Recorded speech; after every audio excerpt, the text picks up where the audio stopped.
ही संघटित गुन्हेगारी बीड जिल्ह्यातील आहे आणि या संघटित गुन्हेगारीला जर कायमचा ताळेबंद करून एक महाराष्ट्राला आदर्श दाखवून द्यायचा असला तर माननीय मुख्यमंत्री साहेब, तुम्ही आम्हाला आश्वासन दिल्याप्रमाणे, तुम्ही अधिवेशनात बोलल्याप्रमाणे तुम्हाला आतापर्यंत सगळ्या गोष्टी जिल्ह्यातल्या जवळपास कळाल्यात।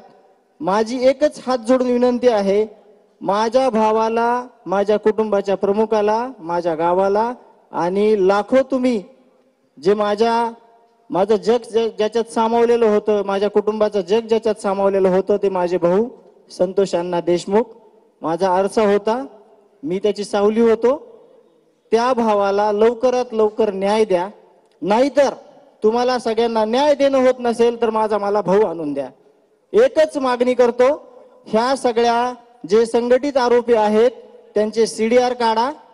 इथं पुण्यामध्ये काय काय घटनाक्रम घडला, कुठं ते थांबले, त्यांना कोण भेटले, त्या सगळ्यांचे सीडीआर काढा।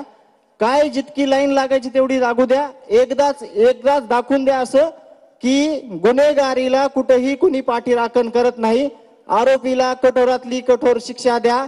देशमुख कुटुंबाला नव्हे तर सगळ्या 18 पगड जातीला जे आज रस्त्यावर आलेत त्यांना न्याय द्या, एवढी माझी हात जोडून विनंती आहे।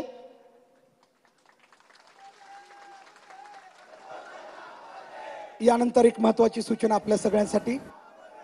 संघर्ष नेता मनोजदादा जरांगे पाटील हे कार्यक्रमाला आले होते, परंतु त्यांच्या घरी जवळचा नातेवाईक एक अचानक दुःखद निधन झाल्यामुळे ते अचानक आपल्या गावाकडे रवाना झालेत।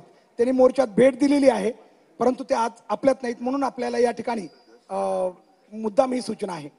यानंतर पुढच्या वक्त्यांना, कारण जास्त भाषणे होणार नाहीत, वरून आलेल्या सूचनेनुसार फक्त 3 भाषणे शेवटची होत आहेत, तर यानंतर संभाजी ब्रिगेडचे विकास अण्णा पासलकर यांना विनंती आहे की 2 मिनिटांमध्ये फक्त आपण आपलं मनोगत